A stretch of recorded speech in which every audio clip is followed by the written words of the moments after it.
তোমাদের জন্য এইবার থেকে একটা দুর্দান্ত ইনিশিয়েটিভ নিয়েছি আমি।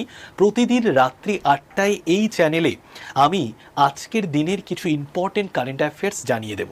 তো দেখো, তোমরা সকালবেলা প্রতিদিন সকাল 8টায় ডেলি কারেন্ট অ্যাফেয়ার্সের ক্লাস করো, তার ঠিক 12 ঘন্টার পর এইবার থেকে রাত্রি 8টায় তোমরা একটা করে এই ধরনের ছোট্ট ভিডিও পেয়ে যাবে। এই ভিডিওতে কি হবে দেখতেই পাবে। দেখো, সম্প্রতি ভারতীয় সৈন্যবাহিনী কোন রাজ্যে তিস্তা প্রহার মহড়া পরিচালনা করেছে? এটা কোন রাজ্যে করেছে? সবাই অ্যান্সার দিয়েছো সকালে। দেখো, এটা রাইট অ্যান্সার হচ্ছে আমাদের পশ্চিমবঙ্গ।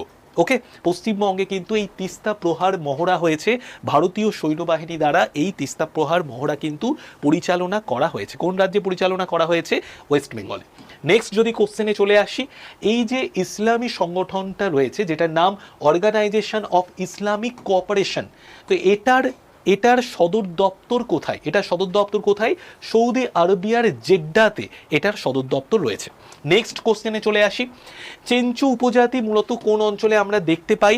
আমরা চেঞ্চু উপজাতির মানুষদের কর্ণাটক, তেলেঙ্গানা, উড়িষ্যা এই 3টে রাজ্যে দেখতে পাই। তো এইখানে যে অপশানগুলো দেওয়া আছে এই অপশানগুলোর মধ্যে রাইট আনসার হয়ে যাবে আমাদের নাল্লামালাই ফরেস্ট। ওকে, নাল্লামালাই ফরেস্টে চেঞ্চু উপজাতির লোকেদের আমরা মূলত দেখতে পেয়ে থাকি। নেক্সট দেখো, প্রতি বছর জাতীয় ডেঙ্গু দিবস হিসেবে আমরা কোন দিনটাকে পালন করে থাকি? ডেঙ্গু রোগটা যাতে প্রতিরোধ করা যায়, ডেঙ্গু রোগটা সম্পর্কে সচেতনতা বৃদ্ধি করার জন্য আমরা প্রতি বছর ডেঙ্গু দিবস পালন করি। কবে? 16ই মে আমরা প্রতি বছর ডেঙ্গু দিবস পালন করে থাকি। নেক্সট কোশ্চেনে আমরা চলে আসি, উত্তর পূর্ব ভারতের প্রথম ভূতাপীয় উৎপাদন কূপ কোথায় খনন করা হয়েছে? তো ভূতাপ শক্তিকে কাজে লাগিয়ে বিদ্যুৎ শক্তি উৎপাদনের জন্য ভারতবর্ষের উত্তর পূর্ব ভারতবর্ষে কোথায় প্রথম ভূতাপীয় উৎপাদন কূপ খনন করা হয়েছে? অরুণাচল প্রদেশের দিনাঙে। অরুণাচল প্রদেশের দিনাঙে হয়ে যাচ্ছে আমাদের প্রথম ভূতাপীয় উৎপাদন কূপ, যেটা উত্তর পূর্ব ভারতে প্রথমবার হচ্ছে।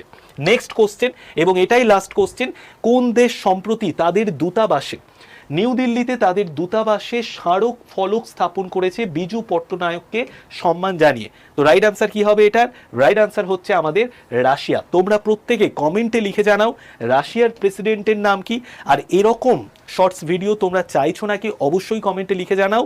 এবং এই যে নাম্বারটা দেখতে পাচ্ছ, এই নাম্বারটাই তোমরা যদি একটা হাই লিখে পাঠিয়ে দাও তাহলে তুমি আমার গ্রুপে জয়েন থাকতে পারবে। গ্রুপে আমি বিভিন্ন কারেন্ট অ্যাফেয়ার্সের পিডিএফ দিয়ে দিই এবং তার সাথে সাথে ক্লাসের লিঙ্কও দিয়ে দিই। অবশ্যই যারা আমার গ্রুপে যুক্ত নেই তারা এই নাম্বারে তোমরা হোয়াটসঅ্যাপে একটা হাই লিখে পাঠিয়ে দাও, তাহলে তোমরা কিন্তু গ্রুপে যুক্ত হতে পারবে। আর তুমি যদি কোনো ব্যাচ নাও বা বই নাও, এই নাম্বারে তুমি আমাকে লিখে পাঠালে আমি তার ডিটেলস তোমাকে পাঠিয়ে দেবো। সবাই ভালো থেকো, টাটা, বাই বাই।